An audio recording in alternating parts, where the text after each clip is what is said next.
પૂર્વ ભારત અને પશ્ચિમ ભારતના બે મહાન વિજ્ઞાની ડૉક્ટર સત્યેન્દ્રનાથ બોઝ અને ડૉક્ટર પ્રચુ વૈદ્ય પીસી વૈદ્ય એમના સંશોધન કાર્યની આજે વાત કરવી છે. ઘણા સમય પહેલાંની વાત છે.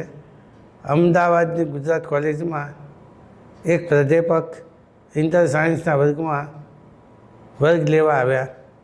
બ્લેકબોર્ડ ઉપર જુએ છે, ત્યાં લખેલું મોટેથી વાંચે છે, સાહેબ તો લહેંગો પહેરે છે.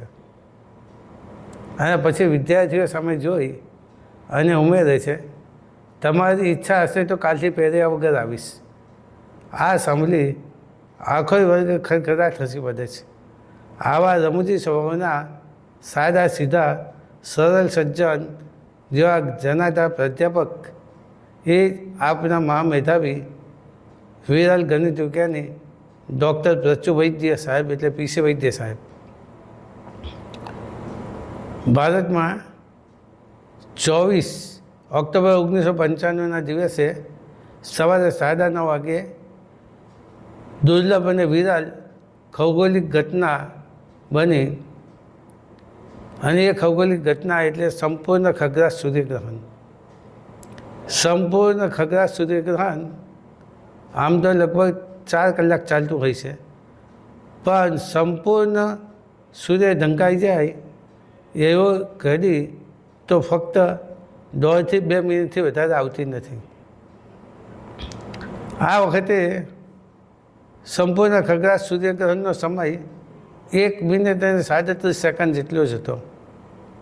એટલે એ અલ્પ સમયમાં કયા કયા પ્રયોગો કરવા, કયા કયા રીડિંગ લેવા એ અંગેનું માર્ગદર્શન ભારતના અને પરદેશના વિજ્ઞાનીઓને આપના આ ગણિત વિજ્ઞાની ડૉક્ટર પીસી વૈદ્ય સાહેબે આપેલું. વૈદ્ય સાહેબ પ્રખ્યાત બન્યા આઈન્સ્ટાઈનના સાપેક્ષતાના વ્યાપક સિદ્ધાંત અંગેના સંશોધનથી. આઈન્સ્ટાઈન સાથે સંશોધનની દ્રષ્ટિએ સીધા સંકળાયેલા ભારતીય વિજ્ઞાનીઓમાં એક વિજ્ઞાની ડૉક્ટર સત્યેન્દ્રનાથ બોઝ જેઓ નકશીક બંગાળી હતા. જ્યારે બીજા વિજ્ઞાની તે આપના પ્રચુ વૈદ્ય સાહેબ જેઓ નકશીક ગુજરાતી તો ખરા પણ સાથે સાથે સંપૂર્ણ ગાંધીવાદી હતા. સ્વતંત્રતાની ચળવળમાં પણ એમને ભાગ લીધેલો છે.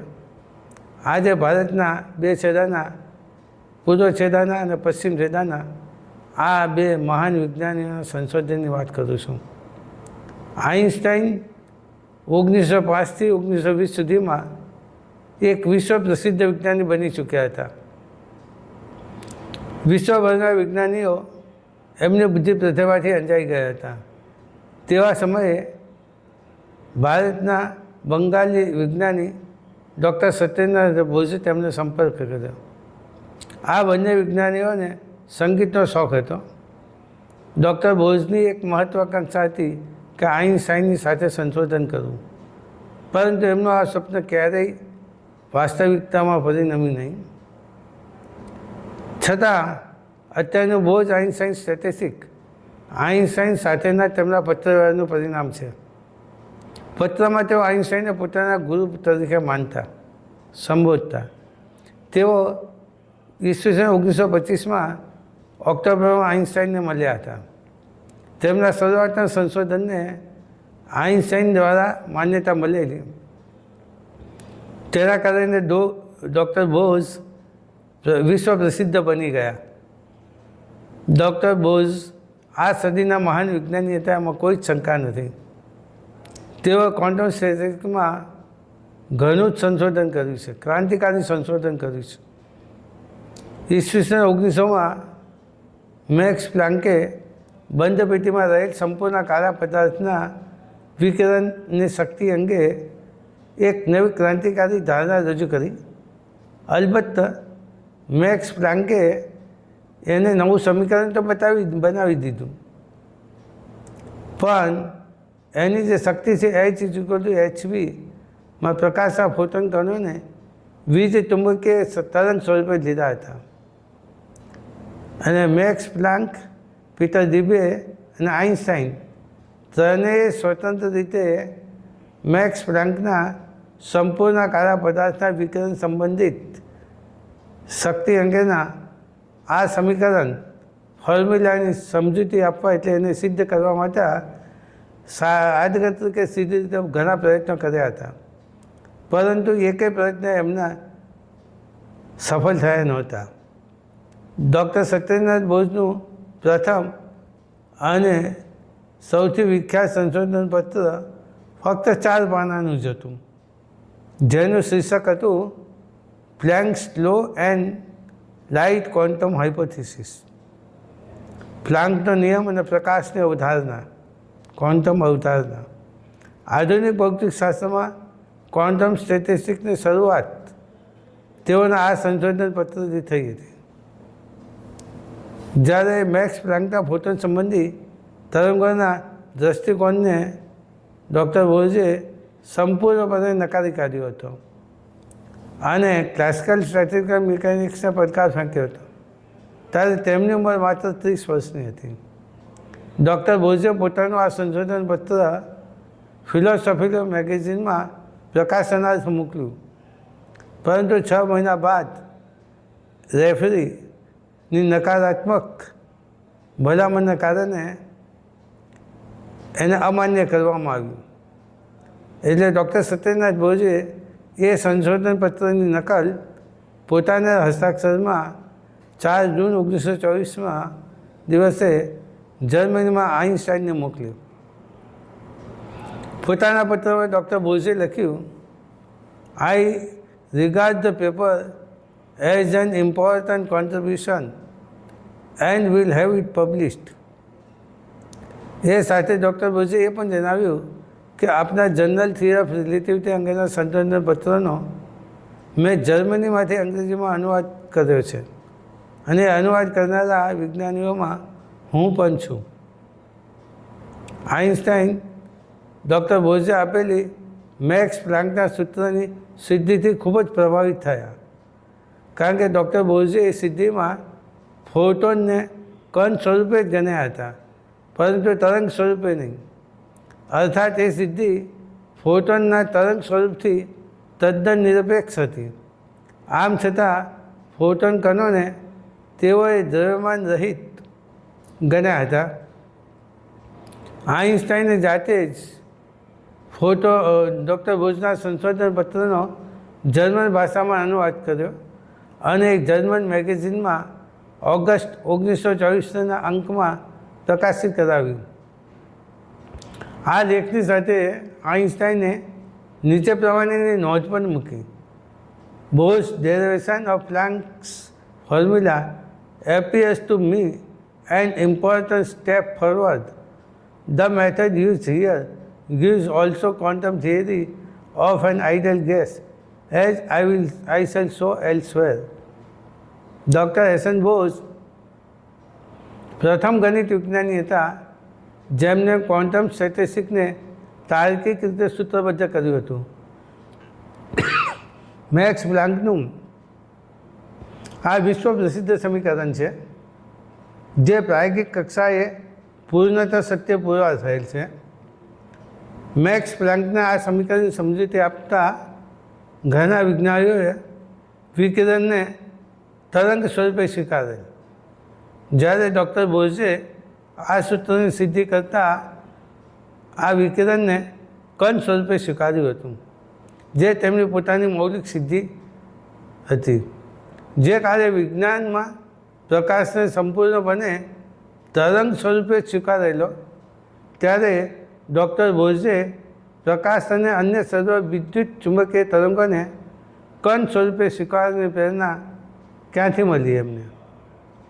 આ લેખ લખ્યા પછી મેં યોગેન્દ્રચંદ્ર સિકદાર લિખિત concept of matter in Jain philosophy વાંચ્યું. એની પ્રસ્તાવનામાં યોગેન્દ્રચંદ્ર સિકદારે સ્પષ્ટ લખ્યું કે મેં ભગવતી સૂત્ર પર PhD કર્યું. એ પછી હું એસન બોઝને મળ્યો હતો, ત્યારે તેઓએ મને ડિલીટના વિષય તરીકે concept of matter in Jain philosophy વિષય સૂચવ્યો હતો. આ વાત એમ સૂચવે છે કે ડૉક્ટર એસન બોઝ જૈન દર્શનથી સંપૂર્ણપણે પરિચિત હતા અને તેઓએ જોગેન્દ્રચંદ્ર સિકદાર જે.સી. સિકદારનું ભગવતી સૂત્ર અંગેનો મહાનિબંધ થીસીસ સારી રીતે વાંચ્યો હતો. એ વાંચ્યા પછી જ તેઓએ આ સૂચન કરેલ. જૈન દર્શનમાં બધા જ પદાર્થોને પૂર્ગત દ્રવ્યના રૂપાંતર સ્વરૂપે દર્શાવેલ છે. તેમાં પ્રકાશને પણ પૂર્ગત દ્રવ્યના એક રૂપાંતર સ્વરૂપે દર્શાવેલ છે. આ અંગે મેં મારા પુસ્તકમાં પ્રકાશ તરંગો કે કણો પ્રકરણમાં વિગતવાર ચર્ચા કરી છે. જે સમયે મેક્સ પ્લાન્ક અને હર્ષ પોતે પ્રકાશના તરંગ સ્વરૂપના વિચારમાંથી બહાર નહોતા નીકળી શક્યા, એટલું જ નહીં, હર્ષે પ્રયોગશાળામાં વીજ ચુંબકીય તરંગ પ્રાયોગિક તરીકે ઉત્પન્ન કરી બતાવેલ. ત્યારે ડૉક્ટર બોઝે પોતાને મેક્સ પ્લાન્કના બ્લેક બોડી રેડિયેશન સંબંધિત સમીકરણની સમજૂતી આપવા માટે પ્રકાશના તરંગ સ્વરૂપનો ત્યાગ કરવાની પ્રેરણા તેમને આ જૈન દર્શનમાંથી મળી હોવી જોઈએ. યોગાનુયોગ જ્યારે ડી બ્રોગલી દ્રવ્યના તરંગકણ સ્વરૂપ જુઈ સ્વભાવનો વિકાસ કરી રહ્યો હતો, ત્યારે ડૉક્ટર બોઝે ક્વોન્ટમ સ્ટેટિસ્ટિક્સની શોધ કરી અને તેમની આ શોધ કણના તરંગ સ્વરૂપમાંથી સિદ્ધ થતી હતી. એટલે કદાચ ડી બ્રોગલીએ 1924માં ઇલેક્ટ્રોનના તરંગ સ્વરૂપની શોધ ન કરી હોત તો તે શોધ કદાચ ડૉક્ટર બોઝના નામે અવશ્ય હોત. આઇન્સ્ટાઈન પ્રથમ વિજ્ઞાની હતા જેઓ ડૉક્ટર બોઝના સ્ટેટિસ્ટિક્સનું મહત્ત્વ સારી રીતે સમજ્યા હતા. તેઓએ બોઝના આ સ્ટેટિસ્ટિક્સનો ઉપયોગ આદર્શ વાયુના ક્વોન્ટમવાદમાં કર્યો અને બતાવી આપ્યું કે બોઝનું આ સ્ટેટિસ્ટિક માત્ર ફોટોન કણો પૂરતું જ મર્યાદિત નથી, પરંતુ વાયુ અને અન્ય દ્રવ્ય કણો માટે પણ તે ઉપયોગી છે. આઇન્સ્ટાઈને વિકસિત કરેલ આ સ્ટેટિસ્ટિક્સને આજે પણ વિજ્ઞાન જગતમાં બોઝ આઇન્સ્ટાઈન સ્ટેટિસ્ટિક્સ કહેવામાં આવે છે. જોવાની ખૂબી એ કે બોઝ આઇન્સ્ટાઈનની સ્ટેટિસ્ટિક્સનો વિકાસ આઇન્સ્ટાઈને કર્યો, પરંતુ તેના નામમાં સૌ પ્રથમ નામ બોઝનું મૂક્યું. તેનું કારણ એ હતું કે મૂળ વિચાર અને સંશોધન કાર્ય ડૉક્ટર બોઝનું હતું. આઇન્સ્ટાઈનની ઉદારતા અને આ શૈક્ષણિક પ્રામાણિકતા હતી. ડૉક્ટર મેઘનાથ શાહ અને સત્યનાથ બોઝે સંયુક્તપણે Einstein, H. A. Lorentz, H. Minkowski લિખિત પ્રિન્સિપલ ઓફ રિલેટિવિટી નામના પુસ્તકનો જર્મનમાંથી અંગ્રેજીમાં અનુવાદ કરેલ, જે કલકત્તા યુનિવર્સિટી તરફથી 1920માં પ્રકાશિત થયેલ. અહીં જોવાની ખૂબી એ કે આઇન્સ્ટાઈને જનરલ થિયરી ઓફ રિલેટિવિટીની શોધની પ્રાયોગિક સાબિતી 1919માં મેળવી. જ્યારે એને સમજનાર સમગ્ર વિશ્વમાં આંગળીના વેઢે ગણાય એટલા જ વિજ્ઞાનીઓ હતા, ત્યારે બીજા જ વર્ષે ભારતના બે મહાન વિજ્ઞાનીઓ ડૉક્ટર મેઘનાથ શાહ અને ડૉક્ટર સત્યનાથ બોઝ એનો અંગ્રેજીમાં અનુવાદ કરી ભારતમાંથી જ પ્રકાશિત કરાવ્યો, જે તેઓની પ્રકાંડ બુદ્ધિશક્તિનો પરચો હતો. આ પુસ્તક અત્યારે પણ સોફ્ટ કોપી તરીકે ઇન્ટરનેટ પર પ્રાપ્ય છે. ડૉક્ટર બોઝે ઈસવીસન 1930ના દાયકામાં અને 1940ની શરૂઆતમાં ભારતની સ્વતંત્રતાની ચળવળમાં ભાગ લીધો હતો. બોઝ માનતા હતા કે વિજ્ઞાન અને યંત્ર વિજ્ઞાનનું જ્ઞાન સામાન્ય માણસ સુધી પહોંચવું જોઈએ અને તે માતૃભાષામાં જ આપવું જોઈએ. તે માટે તેઓએ બંગીય વિજ્ઞાન પરિષદની સ્થાપના કરેલી. ડૉક્ટર બોઝ ઈસવીસન 1962માં જાપાનમાં એક કોન્ફરન્સમાં ગયા હતા. 1945ના ઓગસ્ટમાં હિરોશિમા અને નાગાસાકી શહેરો પર કરવામાં આવેલ અણુબોમ્બની દુઃખદ સ્મૃતિમાં આ પરિસંવાદ યોજાયો હતો. જાપાનની આ મુલાકાતમાં તેઓ જાપાનની વૈજ્ઞાનિક, આર્થિક, સામાજિક અને સાંસ્કૃતિક ઉન્નતિથી ખૂબ જ પ્રભાવિત થયા. તેનાથી માતૃભાષા દ્વારા વૈજ્ઞાનિક શિક્ષણની અસરોનો તેઓને સીધો અનુભવ થયો હતો. ભારત આવ્યા પછી તેઓ માતૃભાષામાં જ વૈજ્ઞાનિક શિક્ષણ આપવા માટેની ઝુંબેશને વેગ આપ્યો હતો. આ અંગેનો તેઓનો રવિન્દ્રનાથ ટાગોર અને સ્વામી વિવેકાનંદ વગેરેનો દૃષ્ટિકોણ એક જ હતો. ડૉક્ટર પીસી વૈદ્ય સાહેબ પ્રચુ વૈદ્ય આમ તો ગણિતના પ્રાધ્યાપક હતા, પરંતુ તેમનું સંશોધન ક્ષેત્ર ભૌતિક વિજ્ઞાન એટલે ફિઝિક્સ હતું. તેમાંય ખાસ કરીને આઇન્સ્ટાઈનની જનરલ થિયરી ઓફ રિલેટિવિટી એ એમનો પ્રિય વિષય હતો ને એમનું સંશોધનનું ક્ષેત્ર પણ આ જ હતું. આઇન્સ્ટાઈને એમના વિશિષ્ટ સાપેક્ષતા સિદ્ધાંતની શોધ 1905માં કરી, સ્પેશિયલ થિયરી ઓફ રિલેટિવિટી. ત્યારે એમની ઉંમર માત્ર 26 વર્ષની હતી અને સામાન્ય સાપેક્ષતા સિદ્ધાંત એટલે કે જનરલ થિયરી ઓફ રિલેટિવિટીની શોધ કરી ત્યારે તેમની ઉંમર 36 વર્ષની હતી. પરંતુ વૈદ્ય સાહેબે જ્યારે આઇન્સ્ટાઈનના જનરલ થિયરી ઓફ રિલેટિવિટીના સિદ્ધાંતમાં ફેરફાર કરતું સૂચવતું સંશોધન પત્ર 1942માં રજૂ કર્યું ત્યારે તેમની ઉંમર માત્ર 24 વર્ષની હતી. ભાવનગર યુનિવર્સિટીના ગણિત વિભાગના અધ્યક્ષ ડૉક્ટર જે કૃષ્ણાવની એક વખત મળવાનું થયું. તેઓ પણ પીસી વૈદ્ય સાહેબના વિદ્યાર્થી છે. તેઓએ 1961થી 1964 સુધી વૈદ્ય સાહેબના માર્ગદર્શન હેઠળ ગણિતમાં સંશોધન કરેલું, એટલે ભૌતિક વિજ્ઞાનમાં. ડૉક્ટર રાવના જણાવ્યા પ્રમાણે ડૉક્ટર પીસી વૈદ્યના ગુરુ વિષ્ણુ વાસુદેવ નાર્લિકર એ તેમના પણ ગુરુ હતા. ડૉક્ટર વૈદ્યે જે સંશોધન કર્યું એ માટે વી નાર્લિકર છેલ્લા 10 વર્ષથી પ્રયત્ન કરતા હતા, પરંતુ વૈદ્ય સાહેબે એ સંશોધન ફક્ત 9 મહિનાના ચિંતન પછી કર્યું. આ બધા સંશોધન કાર્યની અંદર ચિંતન મહત્ત્વનું હોય છે. આ ચિંતન પછી જે વિચાર સૂજે એ વિચાર એ મહત્ત્વનો હોય છે. ડૉક્ટર પીસી વૈદ્ય સાહેબને જે વિચાર સૂજ્યો એ પછી માત્ર એક જ અઠવાડિયામાં એમનું સંશોધન કાર્ય પૂરું થયું અને એમનું આ સંશોધન કાર્ય માત્ર છાપેલા 1 પેજ જેટલું જ હતું. એમાં આઇન્સ્ટાઈનને મૂંઝવતા 2 પ્રશ્નોમાંથી એક પ્રશ્નનું સમાધાન એટલે ઉકેલ આપવામાં આવ્યો હતો. ઈસવીસન 1915માં આઇન્સ્ટાઈને ગુરુત્વાકર્ષણનો સિદ્ધાંત શોધ્યો. તેને સાપેક્ષતાનો વ્યાપક સિદ્ધાંત કહે છે. આ નવા સિદ્ધાંત પ્રમાણે ગ્રહોની ચોક્કસ ગતિ જાણવા માટે સૂર્યનું ગુરુત્વાકર્ષણ જાણવું જરૂરી હતું. આઇન્સ્ટાઈને જે વર્ષમાં સાપેક્ષતાનો સિદ્ધાંત આપ્યો તે જ વર્ષમાં એટલે કે 1915માં શ્વાર્ટઝિલર નામના વિજ્ઞાનીએ સૂર્યનું ગુરુત્વાકર્ષણ ગણી શકાય તેવો આઇન્સ્ટાઈનના સમીકરણનો ઉકેલ આપેલો. પરંતુ આ ઉકેલમાં તેને સૂર્યને એક ઠંડા તારા તરીકે ગણેલો. એટલે સ્વાભાવિક રીતે જ સૂર્યમાંથી નીકળતા પ્રકાશ, ગરમી અને શક્તિને એને ગણતરીમાં લીધા નહોતા. હવે સંશોધન માટે વિષ્ણુ વાસુદેવ નાર્લિકર સંશોધનનો જે વિષય સૂચવ્યો એમાં સૂર્યને કિરણોત્સર્ગી તારા તરીકે એટલે કે પ્રકાશ અને ગરમીને શક્તિ ઉત્સર્જિત કરતા તારા તરીકે સ્વીકારીને એનો ઉકેલ શોધવાનો હતો.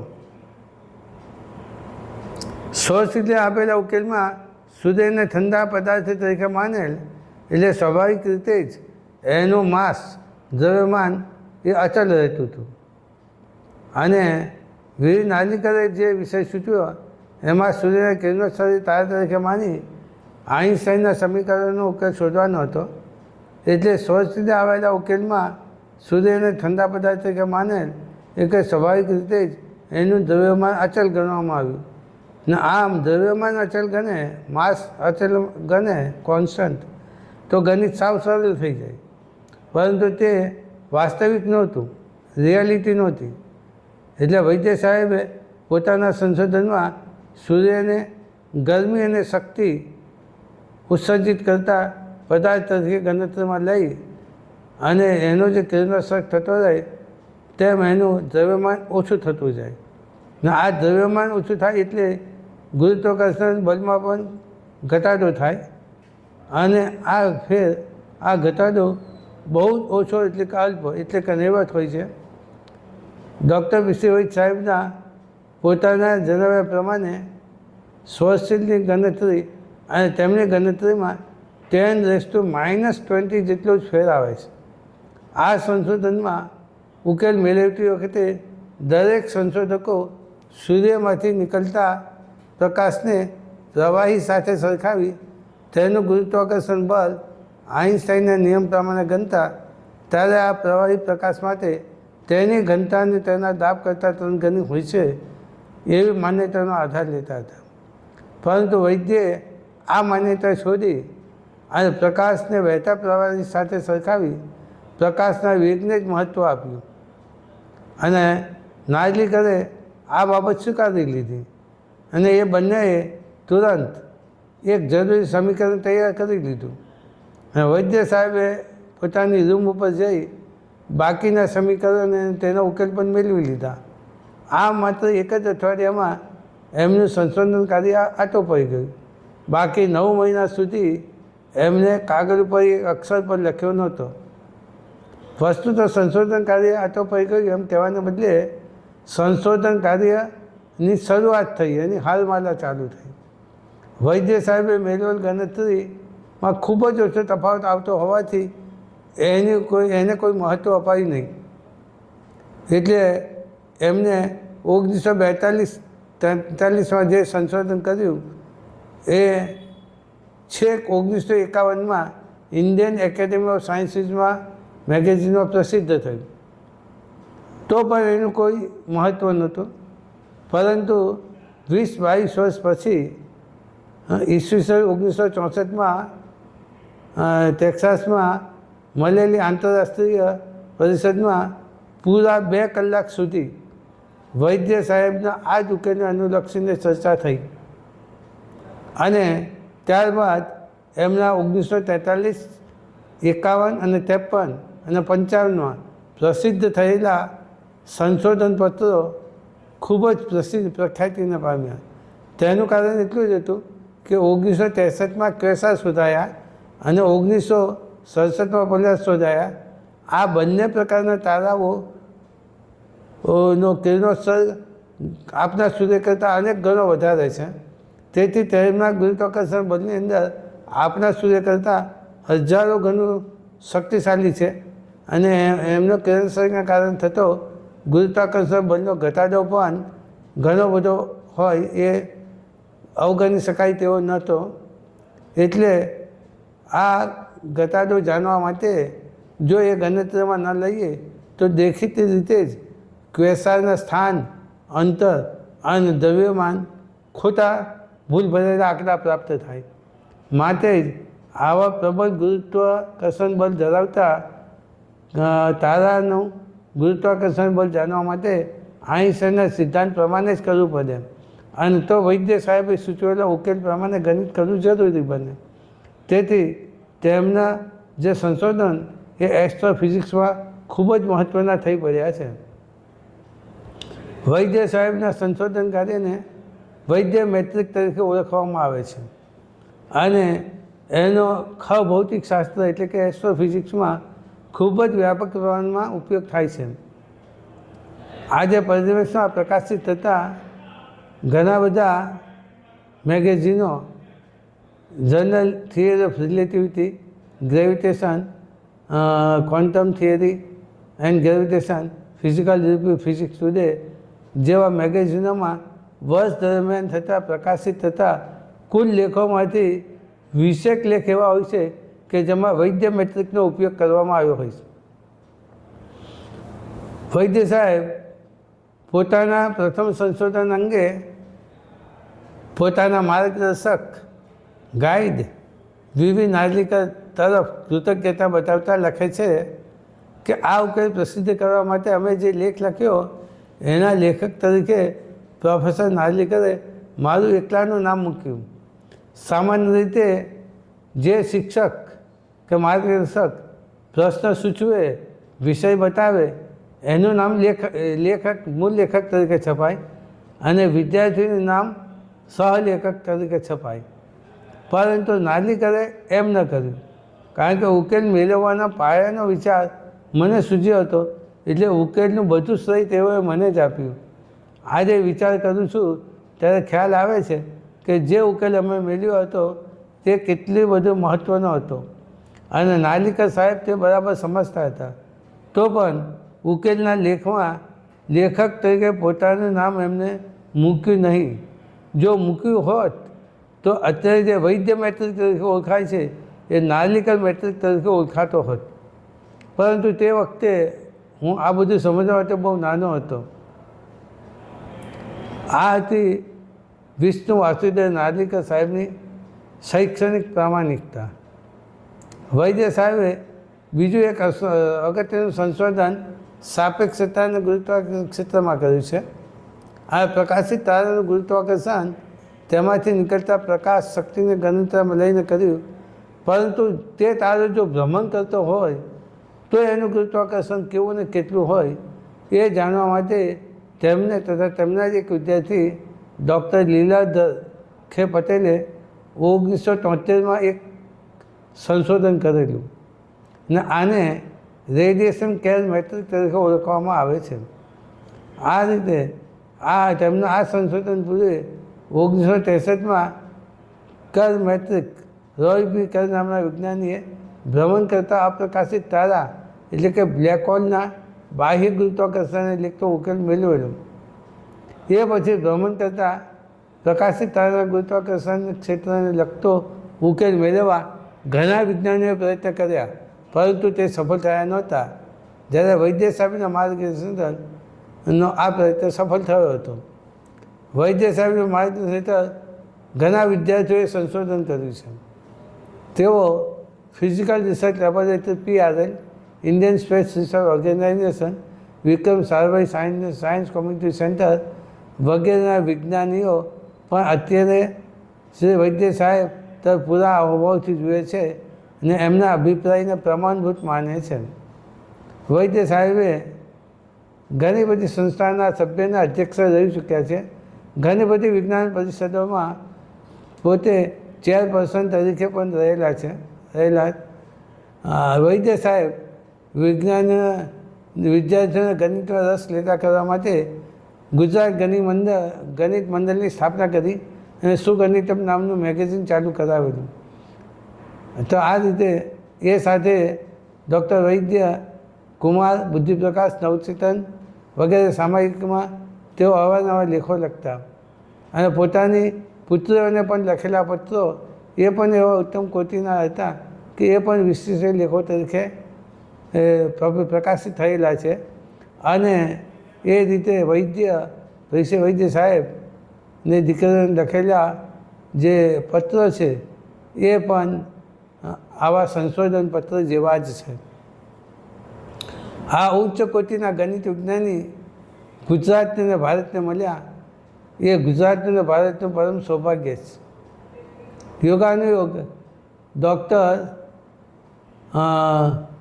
વિક્રમ સારાભાઈ એવોર્ડ વૈદ્ય સાહેબને અર્પણ કરવામાં આવેલો અને ગુજરાત સરકાર ગુજરાતની 7 શ્રેષ્ઠ વ્યક્તિઓને અપાતા એવોર્ડમાંથી વિજ્ઞાન વિભાગનો એવોર્ડ વૈદ્ય સાહેબને અર્પણ કરેલો. યોગાનુયોગ ડૉક્ટર સત્યેન્દ્રનાથ બોઝનું બોઝ આઇન્સ્ટાઇન સ્ટ્રેટેજી અને ડૉક્ટર પ્રચુ વૈદ્યનું કિરણોત્સર્ગ તારાનું ગુરુત્વાકર્ષણ લગતું સંશોધન જૈન દર્શનના ભૌતિક શાસ્ત્રના ખ્યાલોને સમર્થન આપે છે. ફેબ્રુઆરી 1991માં અમદાવાદના જૈન સેન્ટર દ્વારા જૈન દર્શનના વિજ્ઞાન અંગેનો એક સેમિનારનું આયોજન કરેલ. એમાં મને પણ નિમંત્રણ મળેલ, પરંતુ હું ખંભાત હતો તે કારણથી ભાગ લઈ શક્યો નહોતો. આ પરિસંવાદમાં 2 અગત્યના સંશોધન પત્રો રજૂ થયેલા. એક સંશોધન પત્ર મારું હતું, જૈન દર્શનની દૃષ્ટિએ આઇન્સ્ટાઈનના વિશિષ્ટ સાપેક્ષતા સિદ્ધાંતની મર્યાદાઓ, જેના અને જેને મારા વતી પ્રસ્તુત કરેલું અમદાવાદની પ્રસિદ્ધ સેન્ટ ઝેવિયર્સ કોલેજના ભૌતિક શાસ્ત્રના વડા head of the department professor H.F. Shah, Hasmukhbhai Fulchand Shah એમને રજૂ કરેલું. અને બીજું રિસર્ચ પેપર હતું ડૉક્ટર પારસમલ અગ્રવાલનું જૈન દર્શન અને Bose Einstein statistic. Bose Einstein statistic આદર્શ વાયુઓના કણ અને ફોટોન કણ અંગેની સમજ આપે છે. જૈન દર્શન પ્રમાણે આ સમગ્ર બ્રહ્માંડમાં આકાશ પ્રદેશો મર્યાદિત છે, જ્યારે ભૂતગળ પરમાણુની સંખ્યા અનંત છે. હવે એક આકાશ પ્રદેશની અંદર એક જ સ્વતંત્ર પરમાણુ રહી શકે, પણ છતાં આવા એક જ આકાશ પ્રદેશની અંદર અનંત પરમાણુ પણ રહી શકે છે. અને એ રીતે એ કઈ રીતે રહી શકે એની સમજ બોઝ આઇન્સ્ટાઇન સ્ટેટિસ્ટિક દ્વારા મળી શકે છે. એ જ રીતે જૈન દર્શનમાં મુક્ત આત્મા, આઠે કર્મથી મુક્ત થયેલા અરૂપીને અશરીરી જે આત્મા છે એ જૈન સિદ્ધાંત પ્રમાણે મુક્ત થતી વખતે નિર્વાણ સમયે એમના શરીરની જે ઊંચાઈ હોય તેની 2/3 ઊંચાઈ મોક્ષમાં એ આત્માની હોય છે. અને આમ છતાં જે સ્થાન એક મુક્ત આત્મા હોય છે એ જ સ્થાનમાં બીજા અનંત મુક્ત આત્માઓ પણ હોય છે. આની સાદી સીધી સરળ સમજ આપતા જૈન ધર્મગ્રંથોમાં બતાવેલું છે કે દીવાનો પ્રકાશ, જેમ એક ઓરડાની અંદર એક દીવાનો પ્રકાશ હોય એ દીવાની ચારેય દિવાલો તરફ સંપૂર્ણપણે પ્રકાશિત કરતો હોય. હવે એ જ રૂમની અંદર 100-200 દીવા મૂકી પ્રગટ કરવામાં આવે, એટલે પ્રગટાવવામાં આવે તો એ દિવાલના 100 જેટલા અગ્રભાગ જેટલી જગ્યા પર કયા દીવાનો પ્રકાશ હોય છે? તો કે બધા જ દીવાનો પ્રકાશ હોઈ શકે. તો આ રીતે એક જ 100ના અગ્રભાગ જેટલી જગ્યા ઉપર એક પ્રકાશનો ફોટોન કણ પણ હોય છે, અને 200-300 દીવા જે પ્રગટાવ્યા હોય એ બધાનો પ્રકાશ પણ એક 100ના અગ્રભાગ જેટલા દિવાલ ઉપર હોય છે. તે આના દ્વારા સમજાવી શકાય છે. પીએમ અગ્રવાલના જણાવ્યા પ્રમાણે એક આકાશ પ્રદેશમાં અનંત પરમાણુ કઈ રીતે રહી શકે તે, અને એક જ સ્થાનની અંદર એક જ સમાન આકાશ પ્રદેશોમાં અનંત આત્માઓ કઈ રીતે રહી શકે તે બોઝ આઇન્સ્ટાઇન સ્ટેટિસ્ટિક દ્વારા સમજાવી શકાય છે. પીસી વૈદ્ય સાહેબનું સંશોધન પણ જૈન દર્શનના ભૂતગળ પરમાણુ સિદ્ધાંતોનું સમર્થન કરે છે. તેઓના સંશોધન પ્રમાણે કિરણોત્સારી તારા અને સૂર્યનું ગુરુત્વાકર્ષણ બળ તેટલા જ દ્રવ્યમાન અને કદવાળા સામાન્ય અથવા કિરણોત્સર્ગ નહીં કરતા તારા કરતાં ઓછું હોય છે. આની ગણતરી તેઓએ ગાણિતિક સમીકરણ દ્વારા આપી. જૈન દર્શન પ્રમાણે શક્તિ એ ગુણ છે, અને ગુણ પર્યાયવત દ્રવ્યમ, ગુણ અને પર્યાયવાળું હોય તેને દ્રવ્ય કહેવાય છે. તત્વસૂત્ર અધ્યાય 5 સૂત્ર 37. તો આ રીતે પૂતગલ પરમાણુ એ દ્રવ્ય છે, અને શક્તિ એ ગુણ છે, અને પ્રકાશના કિરણો પણ દ્રવ્ય છે પણ ગુણ નથી. કિરણના ગુણા ન દબમ, દ્રવ્યમાં શક્તિ સ્વરૂપ ગુણ રહેલો હોય છે. એટલે કિરણોત્સારી તારા કે સૂર્યપ્રકાશ ફેંકે છે ત્યારે વસ્તુતઃ તે સૂક્ષ્મ કણો જ બહાર ફેંકે છે. આ સૂક્ષ્મ કણોને પણ દ્રવ્યમાન હોય છે, અને તે જેમાંથી બહાર ફેંકાતા હોય તેના ગુરુત્વાકર્ષણ ક્ષેત્રમાં આવેલ પદાર્થ ઉપર તે અથડાય અને તેની ગતિમાં, એટલે કે જે તે તારા કે સૂર્ય તરફના આકર્ષણમાં ઘટાડો કરે છે. અલબત્ત આ ઘટાડો પ્રકાશના નજીવા વેગમાન મોમેન્ટમ P = mb = mc અનુસાર સાવ નજીવો નગણ્ય હોય છે. અને આવા નગણ્ય ઘટાડાનું ગણિત ડૉક્ટર પ્રચુ વૈદ્ય સાહેબે આપણને આપ્યું છે. આજે પણ આધુનિક ભૌતિક શાસ્ત્ર ફોટોન કણોને શૂન્ય દ્રવ્યમાનવાળા માને છે. જોકે આધુનિક ભૌતિક શાસ્ત્ર માને છે કે સૂર્ય વગેરે કે તેથી અધિક દ્રવ્યમાન ધરાવતા તારાઓના વધુ પડતા ગુરુત્વાકર્ષણ બળને કારણે તેનું આસપાસનું આકાશ સંકોચાય છે અને તેમાંથી પસાર થતા પદાર્થોનો માર્ગ થોડો વાંકો બોલે છે. વસ્તુતઃ જૈન દર્શનની માન્યતા પ્રમાણે, જૈન દર્શનમાં બતાવ્યા પ્રમાણે આકાશ એક અખંડ દ્રવ્ય છે અને તે અપૌદ્ગલિક છે અને નિષ્ક્રિય અને નિર્ગુણ છે. એટલે જ્યારે પ્રકાશ એ પૌદ્ગલિક છે, એટલે જે પૌદ્ગલ છે એમને દ્રવ્યમાન હોય અને જેને દ્રવ્યમાન હોય એના ઉપર ગુરુત્વાકર્ષણ બળ લાગે છે. એટલે શબ્દ ગુરુત્વાકર્ષણ બળની એટલે નિર્ગુણ અને નિષ્ક્રિય એવા અપૌદ્ગલિક એવા આકાશ ઉપર કોઈપણ પ્રકારના પ્રબળ ગુરુત્વાકર્ષણ બળની અસર થતી નથી, પરંતુ તે ગુરુત્વાકર્ષણ ક્ષેત્રમાં આવતા ભૌતિક પૌદ્ગલિક પદાર્થ એટલે કે પ્રકાશના કિરણ ઉપર ગુરુત્વાકર્ષણ બળની અસર થાય છે. એટલે આકાશ વાંકું બોલતું નથી, પરંતુ પ્રકાશનું કિરણ વાંકું બોલે છે. એટલે એ તારો કિરણોત્સર્ગ કરતો હોય તો તે કિરણોત્સર્ગ તે જ પદાર્થના ગુરુત્વાકર્ષણ બળમાં ઘટાડો કરે છે. આ ઘટાડો પ્રકાશના ફોટોન કણના સ્વરૂપમાં જે શક્તિનું ઉત્સર્જન તારો કે સૂર્ય કરે છે તે શક્તિ અર્થાત ફોટોન કણને પણ દ્રવ્યમાન એટલે કે માસ હોવાનું સિદ્ધ કરે છે. આઈન્સ્ટાઈનની જનરલ થિયરી ઓફ રિલેટિવિટી અને અનુસાર ગુરુત્વાકર્ષણ બળના કારણે તારાના કિરણના વક્રીભવન સોલાર ડિફ્રેક્શન ઓફ સ્ટારલાઇટ દ્વારા થતું તે તારાનું સ્થાનાંતર સંપૂર્ણ ખગ્રાસ સૂર્યગ્રહણ દરમિયાન માપી શકાયું છે અને તેથી પણ ફોટોન કણોને દ્રવ્યમાન છે ને એના કારણે કિરણ આખું વધે છે એવું સિદ્ધ થાય છે. અને જે પૌદ્ગલિક હોય એને જ દ્રવ્યમાન હોય અને તેને જ ગુરુત્વાકર્ષણ બળની અસર થાય છે. જો પ્રકાશના કણોનું દ્રવ્યમાન શૂન્ય હોય તો કોઈપણ પ્રકારનું પ્રબળ ગુરુત્વાકર્ષણ બળની એના પર કોઈ અસર થાય નહીં. પરંતુ ઉપર બતાવ્યું તે પ્રમાણે જનરલ થિયરી ઓફ રિલેટિવિટીમાં તારાના કિરણ ઉપર સૂર્યના ગુરુત્વાકર્ષણની અસર નોંધાઈ છે. પ્રાયોગિક ધોરણે એ સિદ્ધ થઈ ગયેલી હકીકત છે. આ પ્રમાણેનું સંશોધન જે છે તારણ એ મારું પોતાનું છે. એટલે કે ડૉક્ટર પીસી વૈદ્યનું સંશોધન એ પ્રકાશને દ્રવ્યમાન ફોટોન કણોને દ્રવ્યમાન હોવાનું સિદ્ધ કરે છે.